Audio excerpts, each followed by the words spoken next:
Gracias. Pues bueno, yo soy de Colombia, originaria de Colombia. Estudié mi licenciatura en Relaciones Económicas Internacionales. Hice en Colombia, en la Autónoma de Colombia. También hice mi maestría en Economía aquí en la Universidad Nacional Autónoma de México y el doctorado en Alta Dirección aquí en la Universidad Unitesba. Aparte, pues tengo algunas certificaciones de competencia laboral en diversos temas relacionados con temas de consultoría, con temas de metodología de la investigación y me dedico principalmente a hacer consultoría y capacitación en temas de marketing, en temas de investigación, metodología de la investigación y análisis de datos a través de mi empresa que es Analytics Academy. Entonces, pues eso es básicamente mi perfil, pues aquí estoy muy a gusto contigo. Muchas gracias por la invitación. Y yo nací y crecí en una zona que se llama la zona de Usme, que es una zona que queda al sur de Bogotá. Es una zona en donde pues viven personas de bajos recursos. Entonces, en su momento, cuando yo crecí en una familia, que además mi mamá era madre soltera, pues yo crecí sabiendo que incluso ni siquiera me imaginaba que podía estudiar algo porque mi mamá no tenía la capacidad económica para pagarme y estudiar en una universidad pública a veces resulta ser un tema muy complicado porque, sobre todo, por ejemplo, en Bogotá, en Colombia, el tema de los horarios, de que tenías clases a las 8 de la mañana, luego a las 2 de la tarde, luego a las 3, luego a las 8 de la noche, entonces o trabajabas o estudiabas, ¿no? Y cuando yo egresé del colegio, precisamente me llegó una notificación por un examen que hacen a nivel distrital que hacen un examen y por ese examen, por la calificación de ese examen, me becaron para una carrera tecnológica. Entonces fue mi primer acercamiento con el estudio porque incluso cuando yo estaba en el colegio yo no sabía si iba a poder estudiar. Entonces eso para mí fue una oportunidad y estudié secretariado bilingüe. Fueron 2 años y medio de estudio antes de poder estudiar la carrera o la licenciatura, que es el pregrado en Colombia. Entonces, muchas veces estos inicios marcan varias de las competencias que nosotros desarrollamos a lo largo de la carrera, ¿no? Por ejemplo, yo en secretariado bilingüe desarrollé el tema de Microsoft Excel, Mm. Access, y ahí comencé a conocer el tema de del análisis de datos de una manera muy básica, muy mecánica, pero que al fin y al cabo me sirvió como bases para también desarrollarme posteriormente laboralmente en todo el campo que he trabajado. Y Leslie, aquí en Conta tenemos un lema de que vamos más allá de los números y por eso a nuestros invitados le preguntamos, ¿a qué jugabas cuando eras niña, Leslie? ¿Y qué nos podrías compartir de tu familia? Está curioso porque mi mamá era estilista, entonces siempre a su negocio llegaban las vendedoras con sus catálogos y siempre a mí me gustaba mucho cuando llegaban porque olían mucho a perfume, pues eran vendedoras de cosméticos, entonces olían mucho a perfume, llegaban con su maletín y entaconadas y con sus revistas y sus papeles en donde hacían pues sí, los pedidos. Y yo jugaba a hacer eso. Jugaba, de repente yo hacía que tenía mi maletín y yo no sabía qué estaba jugando, pero me gustaba jugar como a hacer pedidos, a andar en tacones, a andar con mi maletín vendiendo. Entonces, eso era uno de los juegos que yo más recuerdo porque me gustaba mucho. Incluso yo le pedí a mi mamá los catálogos para hacer que yo llenaba, que trabajaba en oficina.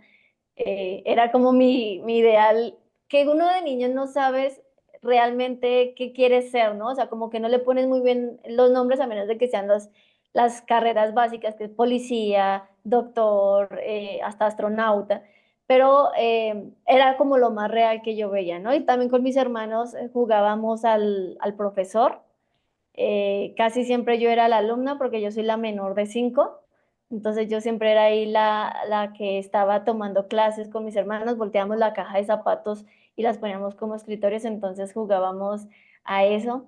Te estaba contando y les estaba contando también aquí que pues crecimos con mi mamá, madre soltera, mis papás se divorciaron o se separaron cuando yo tenía 6 meses y mi hermana mayor tenía 10 años, entonces fue una época muy difícil para mi mamá porque era ella sola de 30 y tantos años, 30 años aproximadamente tendría, con 5 hijos.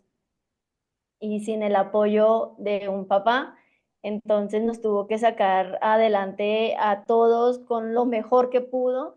Y un lema que ella siempre nos decía era que ella no nos podía heredar nada porque no tenía nada, pero que la educación iba a ser su única herencia.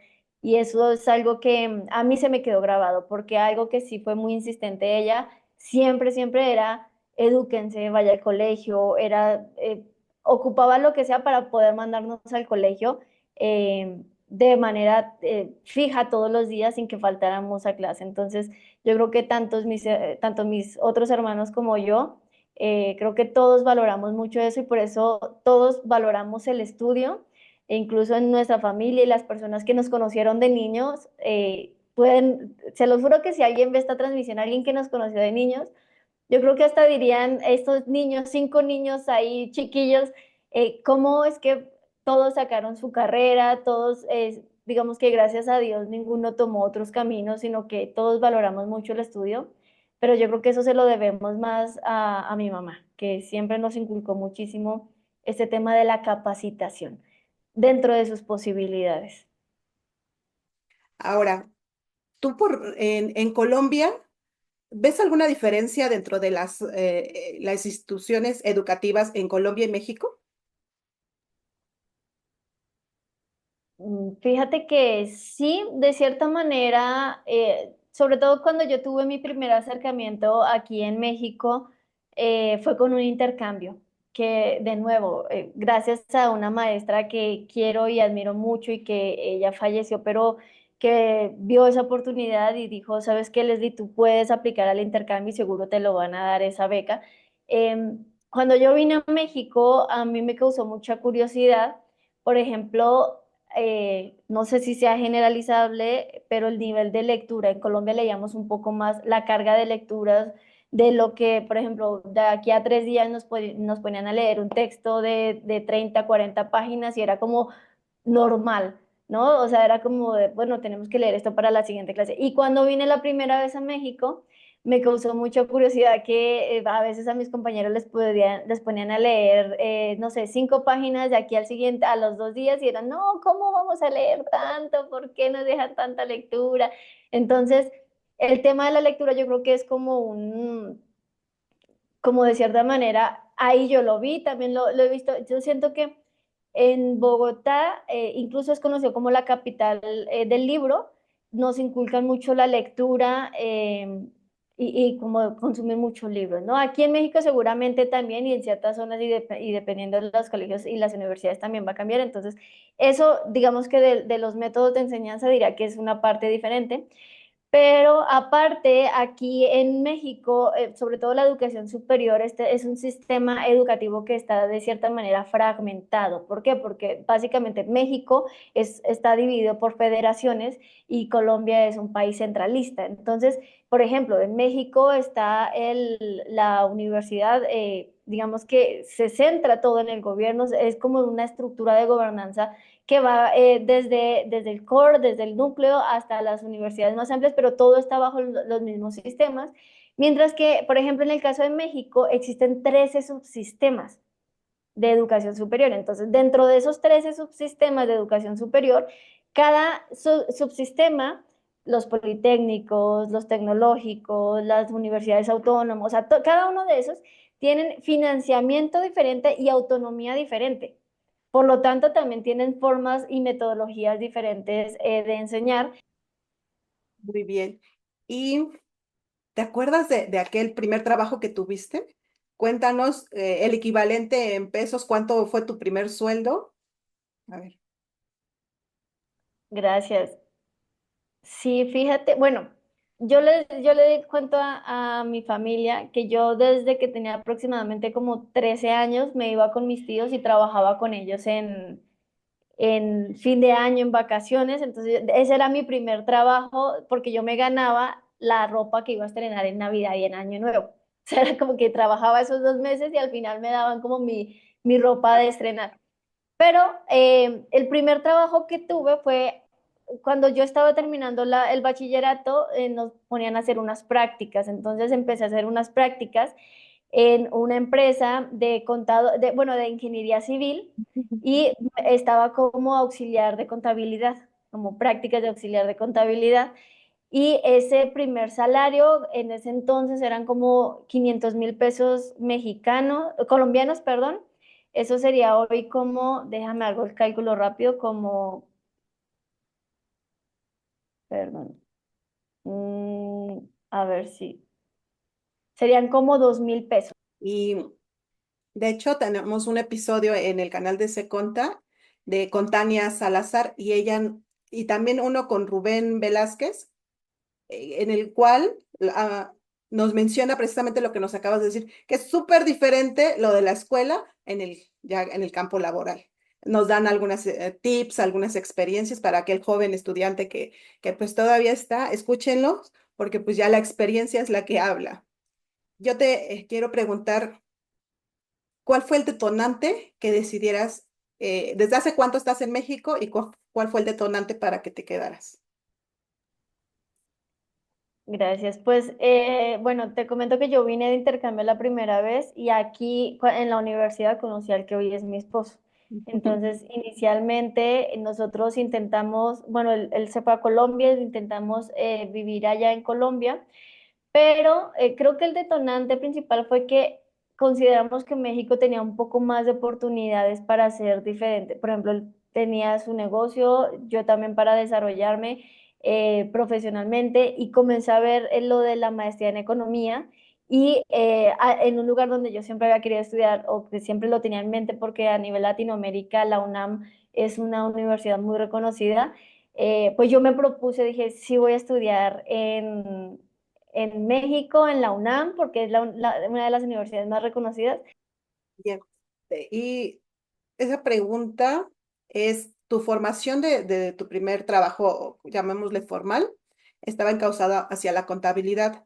¿Y qué te hizo no seguir por ese lado?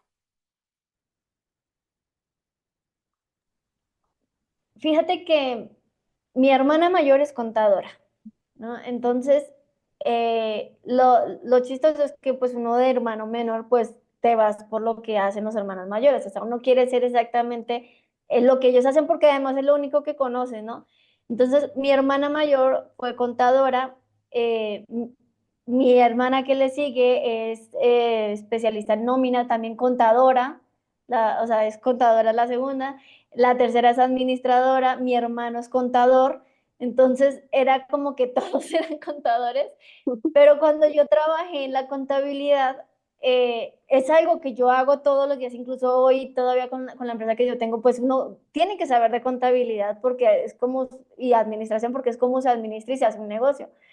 Pero yo decía, yo no me veo trabajando en esto toda la vida. O sea, para mí era como demasiado técnico, a pesar de que yo soy muy metodológica porque hago investigación, pero yo decía, yo no me veo trabajando en contabilidad toda la vida. Y precisamente porque empecé trabajando en contabilidad, me gustaba, era buena, le entendía, incluso mi hermana después, ella tiene su despacho y de repente me pasaba a mí temas para que yo les hiciera la contabilidad de empresas y yo lo sabía hacer, pero yo decía, no, es que no me gusta. Y también porque conocí también muy temprano en una empresa en donde yo estaba haciendo prácticas, después del secretariado bilingüe me mandaron a hacer prácticas en una multinacional y en esta multinacional me tocó hacer la labor de investigación, era el contacto entre la empresa y el gobierno, entonces todos los días tenía que estar actualizando los datos, haciendo análisis de datos.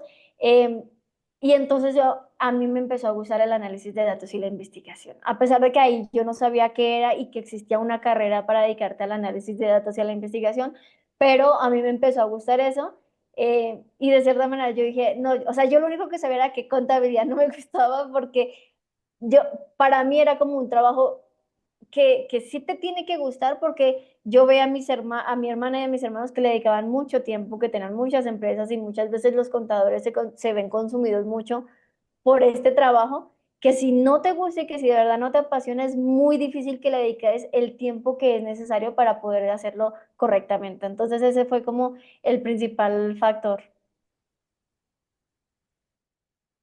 Sí, sí. Es correcto, o sea, sí es muy técnico estar capacitándonos. En diciembre, pues hay que capacitarnos por las reformas, etcétera, ¿no? Y sí, coincido que le tienes que agarrar como ese saborcito, porque si no, pues es muy frustrante, es muy frustrante. Yo creo que como cualquier carrera, ¿no? Una de medicina, si no te apasiona, pues estar leyendo libros, viendo la sangre, etcétera, etcétera. Entonces, cada situación conlleva pros y contras, ¿no? Y ya tú tienes que analizar esto si me conviene, no me conviene, y realidad como algo que todos deberíamos de tener, que debería de tener antes de que tú te des de alta en el RFC, un módulo previo de contabilidad SOS o contabilidad básica o el ABC de contabilidad y de impuestos. Entonces, ese es un plan que en Conta en Sinergia estamos promoviendo para que los emprendedores, los empresarios, las amas de casa incluso tengan ese tipo de herramientas que nos va a ayudar muchísimo a la toma de decisiones. Y te quiero preguntar, eh, como hemos comentado, en la escuela es diferente al campo laboral. ¿Qué nos podrías recomendar que empezáramos a obtener? Según la Organización para la Cooperación y Desarrollo Económico, en México más del 40% de los empleadores dicen que los trabajadores no tienen las competencias ni habilidades para desempeñarse en su mercado laboral, en su área de trabajo. O sea, imagínate que después de salir, de pasar 4 o 5 años estudiando una educación superior en donde pagas, te endeudas, duras tanto tiempo estudiando y capacitándote para que salgas y te digan que no, que definitivamente no eres todavía competente, que todavía no tienes esas habilidades, pues esa es la realidad de muchas personas que se endeudan y que pagan una carrera de educación superior y salen sin esas habilidades. Aquí la cuestión no es tanto en la educación superior o en el sistema como tal, sino en la creencia, en esta falacia que tenemos de pensar que un título nos va a conseguir el trabajo. O sea, de pensar, bueno, yo paso y hago lo mínimo indispensable para poder pasar mis materias para que al final me den un título, pero te tengo una mala noticia. En el mundo real, hacer lo mínimo indispensable, pues vas a ganar lo mínimo indispensable para vivir. ¿Cierto? O si eres de esas personas que te acostumbras a que te digan exactamente qué hacer, cuándo hacerlo, cómo hacerlo, pues vas a salir al mercado laboral y vas a estar acostumbrado a que te digan qué hacer, cómo hacer y cuándo hacerlo. Y ese tipo de actitudes o de habilidades son utilizadas únicamente en los perfiles técnicos, en donde necesitas supervisión. Entonces, si tú quieres dar ese brinco del la carrera técnica, del trabajo técnico, del trabajo que por lo general es menos remunerado a un brinco, por ejemplo, a una coordinación, a una dirección, pues debes adquirir otras habilidades. ¿Cuáles son? La comunicación. La comunicación es definida como la competencia más requerida a nivel mundial por los empleadores. ¿Qué implica saber comunicarme? No implica saber juntar letras y saber leer o saber pronunciar ciertas palabras, sino tener una escucha activa, saber qué es lo que me están diciendo, entender por qué me lo están diciendo y también saber expresar mis necesidades y mis deseos de manera que las personas a las que les estoy hablando lo puedan entender y lo puedan captar el mensaje. También la comunicación asertiva implica saber persuadir. ¿Y cómo yo sé persuadir? Pues sabiendo argumentar. ¿Cómo puedo argumentar y justificar? Pues leyendo. Yo tengo que leer informes, tengo que leer diferentes puntos de vista para poder dar una opinión, digamos que esté referenciada y que yo pueda poder o pueda argumentar, justificar y persuadir para que las personas de cierta manera tomen una decisión o hagan una acción que para mí es deseable. ¿No? Entonces la capacidad de comunicar no es solamente hablar, sino saber escuchar y saber persuadir, saber argumentar. Y para esto, una habilidad que también actualmente y que se espera según las proyecciones que sea más requerida es el análisis de datos, es la investigación, es saber encontrar y gestionar el conocimiento existente para convertir toda esa información que hay en Internet, toda la información de los estudios que hay en conocimiento para tomar decisiones estratégicas. Y en habilidades técnicas, Excel, siempre Excel.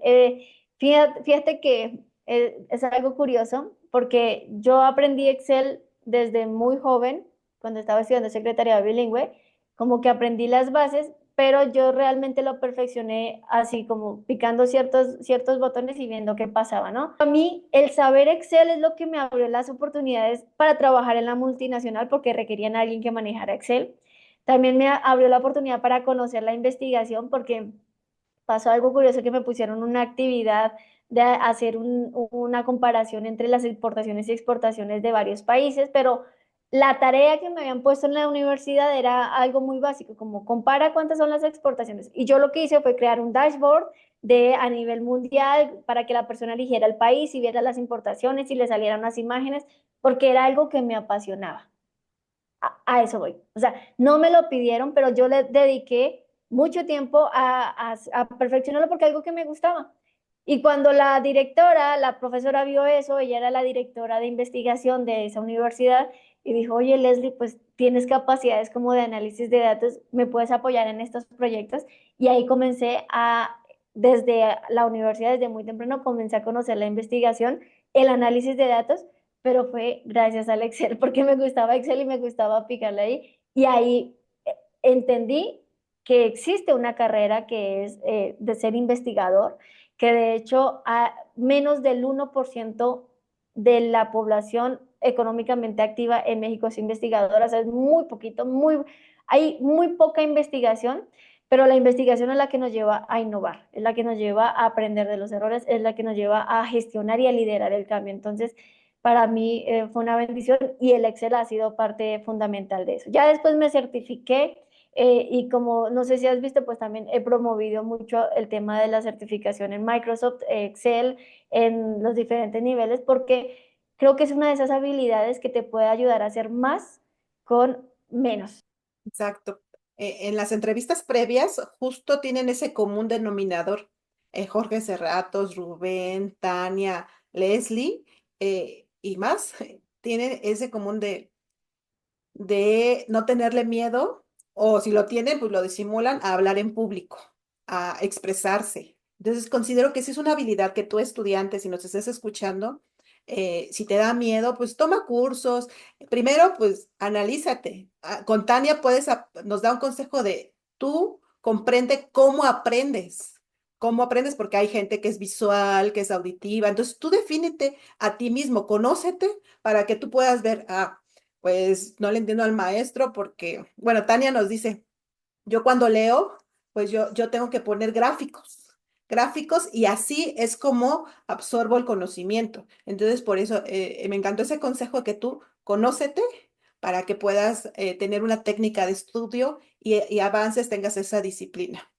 Otra cosa que tienen en común es que si tienen duda, preguntan, indagan y obviamente todos nos podemos llegar a equivocar, somos humanos, no somos perfectos. El eslogan de Seconda es, no somos perfectos, somos correctos, porque a medida de que avanzamos en esta escalera de una movilidad social, nos damos cuenta que necesitamos más habilidades, desde un pensamiento crítico, analizar, dudar de lo que estamos escuchando e investigarlo.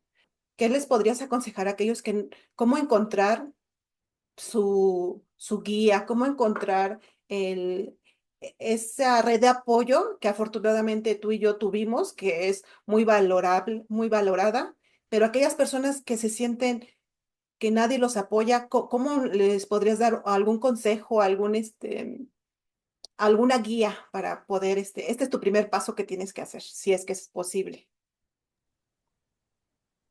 Claro, fíjate que algo que es un común denominador cuando uno tiene apoyo y cuando no, es qué te mueve. ¿Qué es eso que hace que tú quieras levantarte todos los días y hacer algo, ¿no? Para algunas personas es el dinero, para otras personas es la mamá, para otras personas es la novia, para otras personas es yo mismo.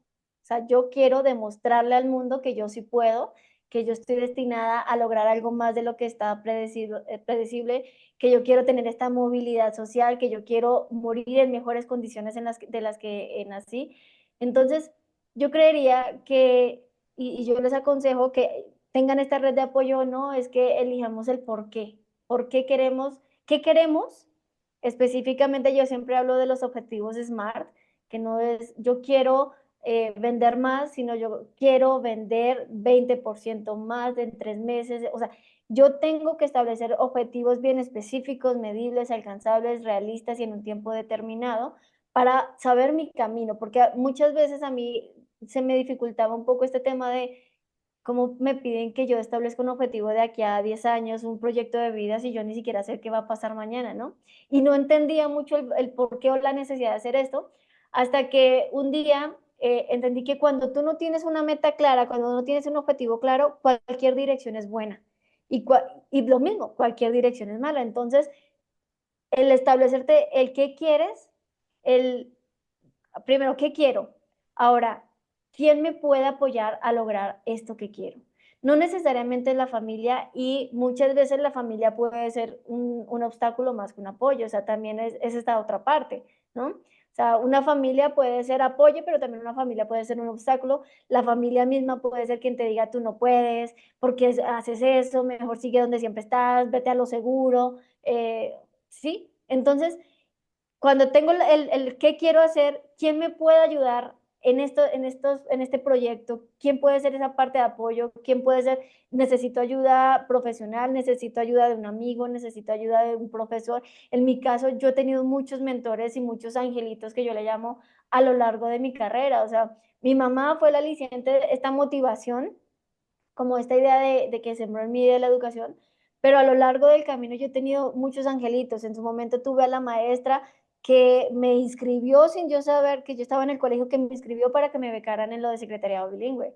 Entonces, es alguien que sin que fuera a ganar algo, es alguien que no tenía nada, o sea, ninguna ganancia, ningún beneficio de que a mí me fuera bien. Esta persona me ayudó y me inscribió. Otra persona fue también la profesora que yo conocí, que me hizo creer que era posible que yo me ganara una beca para venirme de intercambio a México, porque yo tenía unas creencias limitantes. O sea, para mí yo nunca iba a salir del país, para mí yo nunca iba a poder estudiar. Entonces, cuando tienes este techo, muchas veces te encuentras angelitos que ven más allá de ti. O muchas veces los encuentras en redes sociales, en internet, ves historias de éxito y dices, oiga, yo quizás puedo soñar más allá. O sea, no, no, a mí no me gusta tanto decir de yo lo hice, ahora tú puedes hacerlo. No, cada quien tenemos contexto diferente, cada quien tenemos situaciones y sueños diferentes. Aquí el objetivo es que tú veas de quién te puedes apoyar, qué tipo de contenido estás consumiendo, ¿cierto? Porque también hay una parte de conciencia en donde uno elige a los mentores. Uno elige a quién seguir, a quién ver, a quién imitar. Entonces, de pronto a veces no tenemos este apoyo, pero también nos centramos en cosas negativas, en cosas que no nos aportan valor. Entonces yo diría, define qué quieres lograr, quiénes te pueden ayudar. Si no tienes a alguien cercano, defina quién puedes seguir, qué contenido puedes ver, o sea, personas que tengan los resultados que tú quieres, que es ese. Y lo tercero es define para qué, cuál es el objetivo de eso. ¿Por qué? Porque cuando tú tienes un verdadero motivo, que te guía detrás de ese objetivo, cualquier obstáculo que se te presente no va a ser tan grande como si tú tienes bien claro el para qué, la motivación de para qué quieres lograr eso. Es que es lo que yo les digo en mis cursos de marketing. Muchas veces tú no vendes las características del producto, tú vendes el beneficio del beneficio, ¿cierto? Tú no vendes, por ejemplo, la capacitación, no, tú vendes la mejora en la calidad de vida que va a tener una persona después de tener cierto conocimiento, cierto aprendizaje, después de hacer ciertas actividades.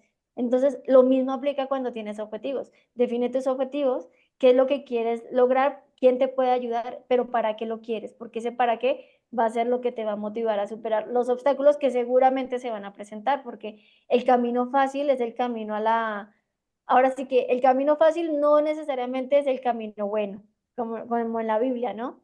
Siempre el camino más difícil, cuando te dé miedo hacer algo, cuando sientas que está muy difícil de lograr, cuando sientas que estás soñando en grande, que es una locura que tú puedas lograr hacer algo, por ahí es el camino correcto. Solamente ten muy en claro para qué lo quieres y quién te puede apoyar en eso. Y si no, ¿en dónde lo puedes conseguir? Esa pregunta fue porque justo en el episodio con Jorge Cerratos, él no tiene el apoyo de su familia, es más, hasta se va a un internado, pero él se hace una pregunta, dice, ¿será que esto cambiará? O sea, primero se cuestiona y después empieza a precisamente a llegarse a observar quién te puede ayudar. Él menciona mucho de reconocer los ecosistemas en el que estamos, en la escuela, con quién puedo interactuar. Dice, el primer consejo que les da a los jóvenes y a cualquier persona es, fíjate, rápido admira a alguien. Eso es lo que tiene tu misión, admirar a alguien a quien emular, pero ubícate en tu realidad. Nos dice que si admiras a un cantante, pues tú chécate si tienes esa facultad y esa pasión y todo. Y si admiras a un contador, ¿qué clase de vida tiene a un administrador, a un licenciado?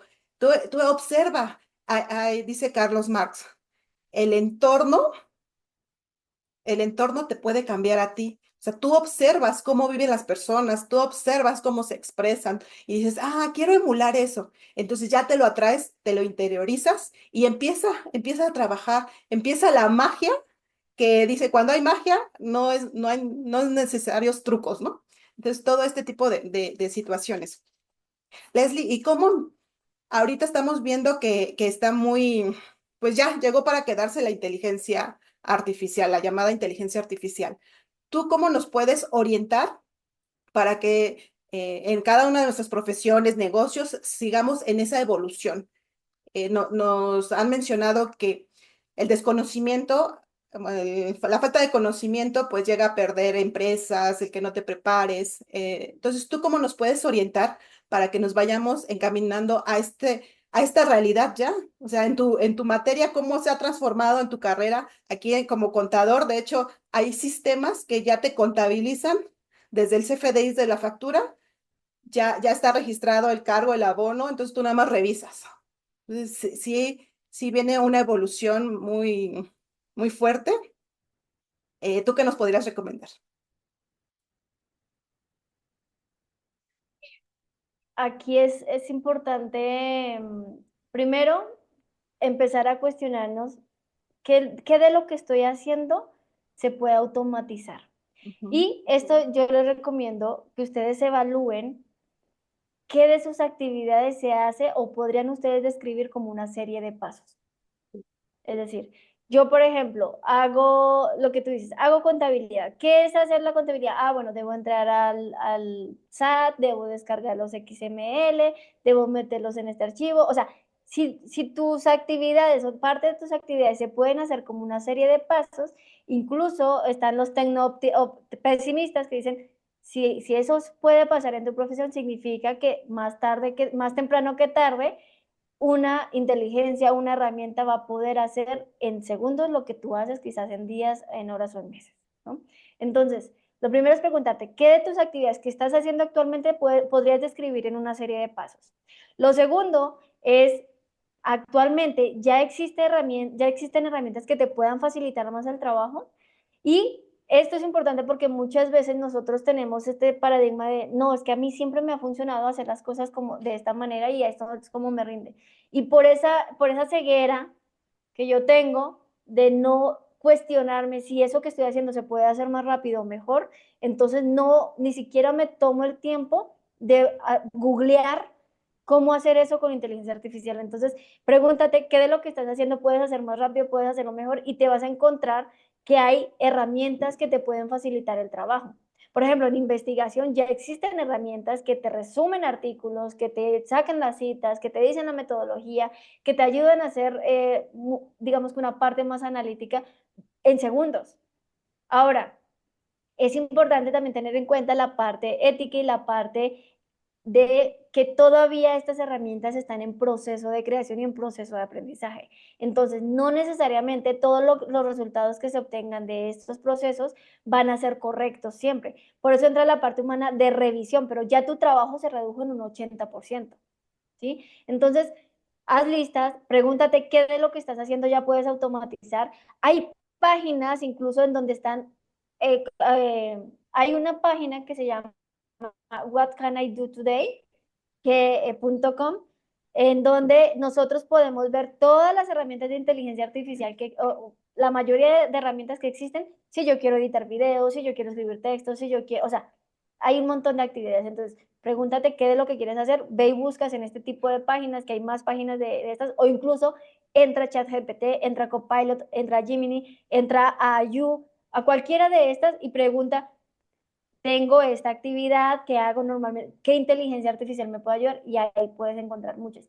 Y lo tercero es adáptate, o sea, a veces es difícil aprender y el periodo de aprendizaje, quizás tú digas, no, pero me tardo más aprendiendo que haciendo la actividad, ¿cierto? Es como yo cuando estaba aprendiendo Excel. Yo me tardaba picándole, a ver, control uno, control A, ¿qué pasa? Sí, me tardaba, pero ya ese aprendizaje me quedaba y hoy yo trabajo Excel y lo trabajo rapidísimo. ¿Por qué? Porque no solamente vi para qué servía, sino lo puse en práctica. ¿Sí? Porque a veces sabemos que existe la herramienta, pero no la adaptamos a nuestro día a día. Entonces, si estas herramientas las puedes adaptar, así te tardes un poquito más en aprender, en qué debo picar, cómo lo debo hacer, adáptalo y ahora hazlo parte de tu rutina. Yo lo que hago también es prácticamente obligarme a utilizarlo, a pesar de que yo pueda hacer quizás algo, en vez de utilizar la herramienta, yo me pueda tardar un poquito más, yo me obligo a utilizarla para que también parte de mi configuración mental de cómo hago las cosas sea ahora me cambio el chip y ahora las hago de otra manera, ¿no? Entonces, es investiga qué se puede automatizar, busca las herramientas correctas y aplícalo en tu día a día, porque solamente así vas a poder adaptarte y entonces tu trabajo ya no va a ser tan técnico, sino vas a especializarte en algo más, por decirlo así, más complejo. En Carlos Marx, ahorita que lo mencionas, él habla de la fuerza de trabajo simple y fuerza de trabajo complejo, ¿no? Y entonces nuestra fuerza de trabajo simple es la técnica, la que es mano dura, la de cargar, hacer cosas repetitivas. Esa fuerza de trabajo ya está siendo obsoleta, ¿sí? Porque nuestra mente, nuestro aprendizaje, así como las máquinas, se vuelve obsoleta. Si nosotros no estamos adaptándonos, aprendiéndonos, capacitándonos. Y entonces tenemos que procesar más la fuerza de trabajo compleja, que es aquella que requiere más pensamiento, aquella en donde requiere que seamos más creativos, que podamos aportar. Y entonces el tiempo que ahorré con la inteligencia artificial lo puedo dedicar a hacer algo mucho más pro, a entregar. Ahora, si ven mis proyectos antes los entregaba de 1 a 10, hoy lo entrego de 1 a 20 y con más accesibilidad y con más formatos y con más cuestiones que va a ser un valor agregado para mi cliente, para mi jefe, para mis colegas. Entonces, sería principalmente eso. Y hay páginas en donde están todas las inteligencias artificiales que ustedes pueden buscar. Si quieren, igual en los comentarios en Instagram se los comparto y también en YouTube les compartimos algunas de estas páginas para que puedan entrar y puedan ver qué pueden hacer hoy con inteligencia artificial. Te mandan saluditos. Saludos a la doctora Leslie. Saludos por aquí a todos los que se están conectando. Perea, saludos, ¿cómo estás? Henry, Miguel, Adriana, a todos los que siguen conectados, muchas gracias. Aquí estamos en esta conversación súper interesante sobre varios temas de actualización de inteligencia artificial. Y justo cuando sucede lo de la revolución industrial, ¿no?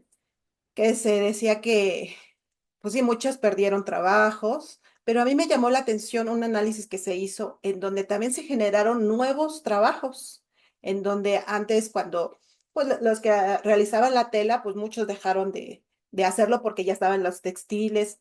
Sin embargo, surgió el diseñador de modas, surgió otro tipo de profesiones nuevas, ¿no? Y yo creo que así se va evolucionando en el mundo, en el mundo. ¿Y qué nos podrías compartir? O sea, no hay que temerle, ¿no? No hay que temerle a la inteligencia, sino hay que aprenderla, eh, porque el conocimiento aplicado nos da poder. En este tema es interesante, decíamos que hay dos puntos de vista, los tecnooptimistas y los tecnopesimistas, ¿no? Los tecnopesimistas dicen, ¿sabes qué? Los avances tecnológicos, la inteligencia artificial va a hacer que se pierdan millones de trabajos y la velocidad de pérdida de trabajos no va a ser o va a ser mayor que la velocidad de adaptación de nuevos trabajos.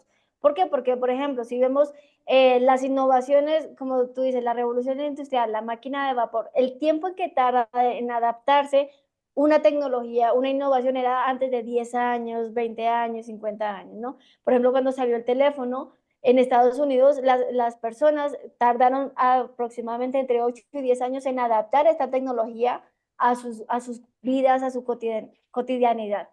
Ahora, la velocidad de la adaptación está creciendo a un ritmo enorme, pero lo mismo sucede también con la velocidad de la creación de nuevos puestos de trabajo.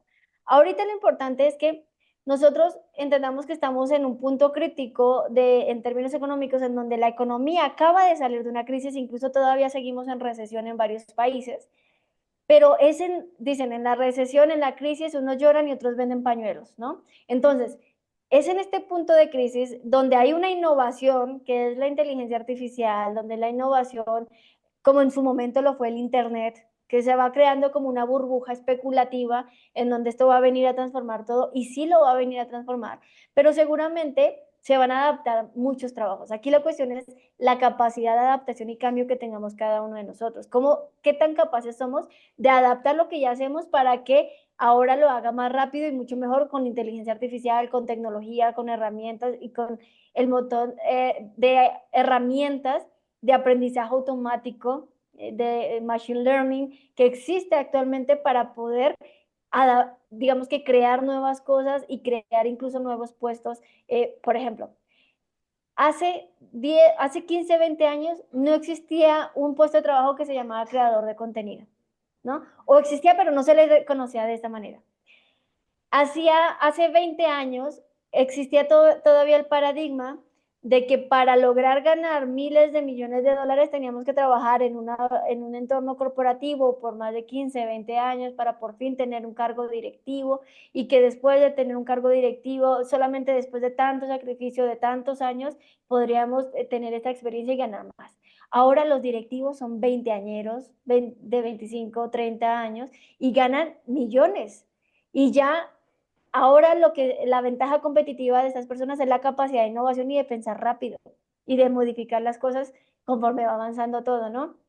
Pasó una historia que cuenta el Ed Catmull, que es el cofundador de Pixar, y dice que en Disney, ya ves que Disney existe desde hace más de un siglo, pues existían los directivos que en su momento pues fueron las personas que se criaron a la antigua de trabajar duro, empezar como técnico, luego ir subiendo como coordinador, luego como director, hasta por fin ser directivo, pero eso les costó una carrera de 20, 30 años corporativa.